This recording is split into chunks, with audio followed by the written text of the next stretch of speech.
Hello everybody, welcome back to the James Lawrence Allcott channel. What a special night of football that leaves your heart full.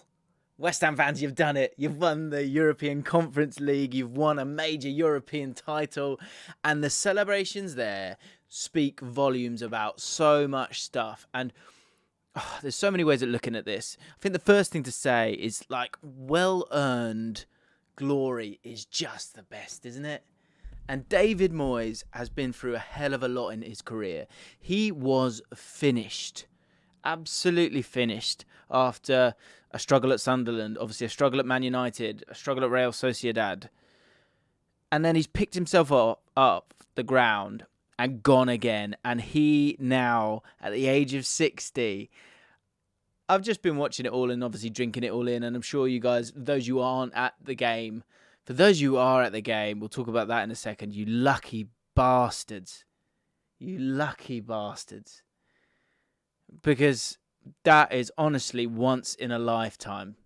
That is once in a lifetime in so many different ways. We'll get to that. David Moyes, congratulations, sir.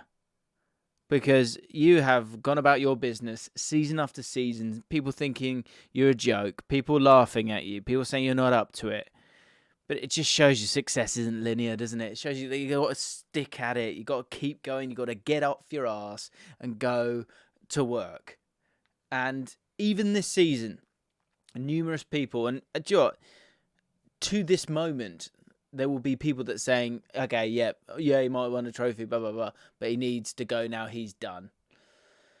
And I can get it. I can understand it. But you cannot tell me that he has, not done a fantastic job at fucking Man City. And West Ham, I've been speaking about Man City a lot this last few weeks. What a job he's done at West Ham. And you cannot tell me that he doesn't deserve a trophy in his career. And that night and the way they've done it, the game itself was, I think it was exactly as I thought it would pan out. You thought that in terms of the general momentum of the game, Fiorentina would have the ball, and on the face of it, they would look like the superior team because that's how they play and also how West Ham will look to play as well. But I think overall, apart from a sort of passage of time after they've scored, West Ham, where, you know, the commentators and the team, and it seemed like everyone in the ground thought they'd already won the competition. They got a little bit giddy, a little bit ahead of themselves, and Fiorentina came back. But after that, they sort of steadied themselves and, you know, sort of gently and comfortably hung in there, I felt. I thought it was going to be, you know, the percentage was 32% to 68%. I thought it was going to be like that. That was going to be the style of play here. And it's a funny one, isn't it? Because I think sort of man by man, as you go through the team, no one was exceptional, really. But it was a team effort.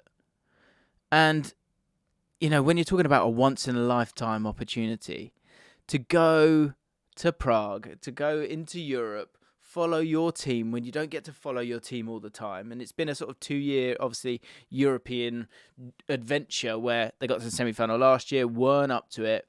And I thought they'd get their hearts broken. I really did. I thought that it wouldn't be... I thought Fiorentina would just have a little bit too much quality and that pressure of having the ball would tell. But it didn't. And then the moment arrived. And this is why I say that, like... What a once-in-a-lifetime moment. Like, maybe we all get those moments, but not often. And I can't help but kind of bring it to experiences that I've had. And first of all, I am so jealous. I'm so jealous of what will be an amazing night, an amazing day, a tense game with a last-minute winner from a player that you obviously really care about, who's probably a bit of a legend at West Ham already. And you also had the moment where he goes through on goal and you get to know this is the moment. I am so jealous. That moment when he goes through, takes that first touch, and I'm sure the people that were there will grab the guy next to them. Or if you're watching at home and you're a West Ham fan, you're grabbing the person next to you. You taking that inhale of breath and going, now, please. That's why we watch the sport, right?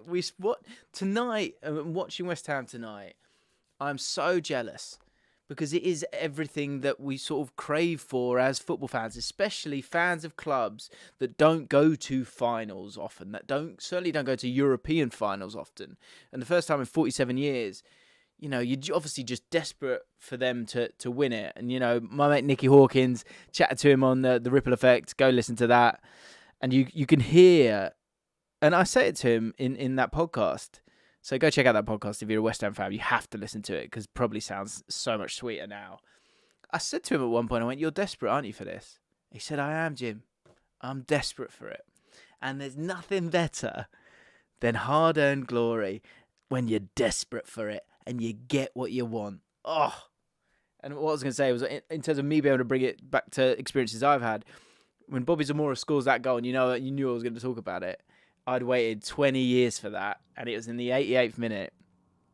And I did wonder if they would get that one chance. I sort of kept my eye on Declan Rice throughout the game, just kind of thinking, is it going to be him who gets that moment? I knew he obviously wanted it. But in terms of those 3 goals, that's interesting as well, because... So first of all, the penalty. Now, initially, and this is something I think that does need to be looked at. Now, so initially, my view of it was that it wasn't a penalty, and this is why I didn't think it was a penalty, and I don't think it should be a penalty. Okay, but hear me out. So, Jarrod Bowen chests it down, and what Baraji is trying to do is he's trying to defend, and if you understand the art of defending, he's trying to get his arm across him to stop it. And I was thinking, well, so that reaction is just him trying to get his arm across. But then when we think of the rules as they are at the moment, that's not a natural body position. But in the context of a game, it kind of is. So I then change my mind and go, yeah, it is a penalty. Because I guess, who owns the space? And it's a bit like those ones where I think Paul Pogba used to get done for this a little bit, where he'd be looking to sort of protect the ball. The ball's here, and he's just clicking his leg out to protect the ball. Now, the defender's obviously coming from that side, and so because his leg's out, he then, makes contact. That person rolls around, and it ends up being a booking or a sending off or whatever it might be. You see that all the time. Now, is he actually doing anything wrong? Not really in the context of the game. He's shielding the ball. And in that instance, for the penalty, for me, he's seen that he's chested it, which was very clever from Jarrod Bowen, by the way, instead of nodding it on. And he's trying to get his arm across. But he does handle the ball. And also, this is the important thing here, which again is another reason why it is a penalty, is that he gains an advantage by hitting the ball there. So, although incredibly cruel, and I think when I was watching the celebrations, you saw the referee, who had an odd game for me, kind of looked like he was essentially apologising for the rules. It's a cruel... I mean, if you imagine the other way around, so like Declan Rice does that because he's trying to get across the attacker, it's cruel. It's really, really cruel. But, of course, they score the goal, celebrate wildly for a little bit too long, if I'm honest, and yeah, it was like they'd already won, but then they go down the other end. Absolutely stunning goal from Bonaventura, absolutely fantastic. And West Ham were wobbling for a little bit there because Zuma went off and Kira came on, and I thought 1-0 with Zuma in the team, fine, solid, you should be cool.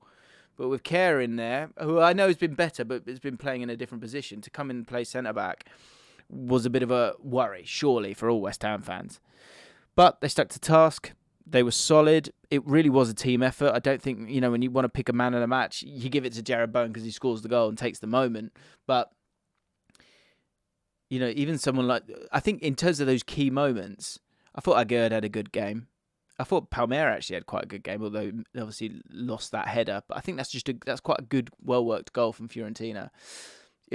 if we go through it all, there wasn't really any dominant players. I think Amrabat looked fantastic for Fiorentina, but he also was allowed possession a lot of the time, but he did look class as well. Declan Rice didn't have the game that he normally has. I think Paquetá, who was kind of missing for a lot of it, what he does have in that moment, and that's worth all the money, is that little roll of his foot on the ball. Other people would take a touch, to the side. It might take a little bit longer to do what they want to do. That little instinctive roll of the ball to play the pass, to put Jarrod Bowen through, that's worth its weight in gold. And that's why he stays on the pitch, despite generally struggling a little bit, I've got to say.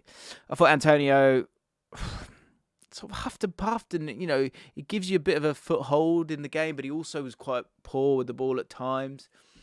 But again, absolutely ran himself into the ground. It wasn't a great game. But it's a game that you couldn't care less if you're a West Ham fan. It was just about winning. And I come back to David Moyes, what a moment when he sees his, I think, 87-year-old dad and gives him his medal. I was tearing up because he gives him his medal, and then his dad has a little look at it, and his dad follows him all around. Watching obviously his games, following his son, and even at those ages of 60 and 87, but then even in that moment, he's got that class because he's like, okay, yeah, you've given me the medal, but I want to give it back to you. Just, you can't buy class. The lad, Craig, who I was sat with watching the game with today, said you can't buy class, and that's it. Amazing.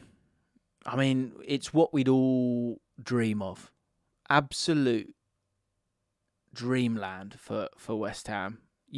And the thing is, in terms of it being once in a lifetime again, the final thing I'll say, which just makes it so special, is that, I mean, if they could go and win the Europa League next year, I mean, that would probably get close to topping it, and obviously that's a long way off.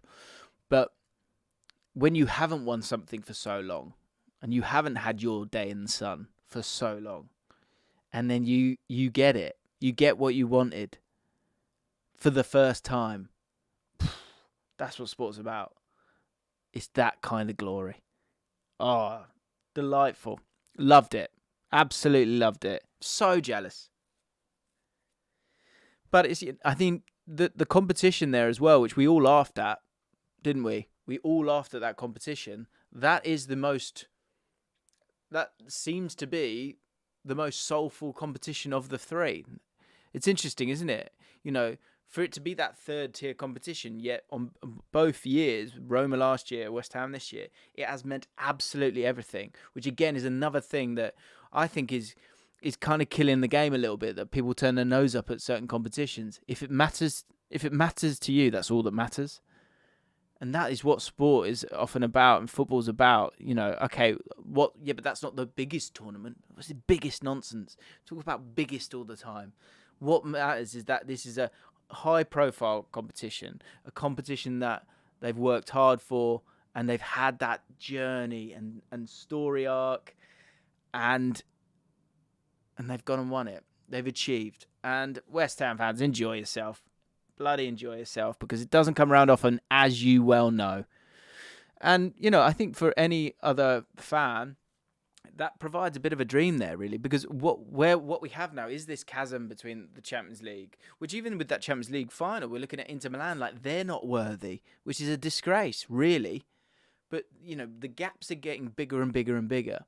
So this is a great stark reminder that if it matters to you, then it really does matter. And we've got to retain that in football, have to retain it. Winners of the League 2 playoff final, of the, what's it called? Johnson Pate, whatever it's bloody called now, right? All of those games, it's all about winning a game, having a day out, having a moment, and having it be your day. It was my day today. And West Ham fans, it was your night. It was your day. And God, I'm jealous. Congratulations to West Ham. Congratulations to the boys at West Ham Fan TV. I'm so bloody happy for you. And all the West Ham fans out there who were able to get a ticket, amazing. So happy for you guys, because it doesn't come often. It's generally, those big clubs get to go to all the finals and they win all the games, and that didn't happen today because of, the European Conference League. Great tournament. Excited for next year.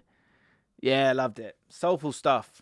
If you enjoyed this video, me waffling, then hit the like button, subscribe to the channel, and I'll see you next time. Bloody love football, don't you? Bloody love it. Come on.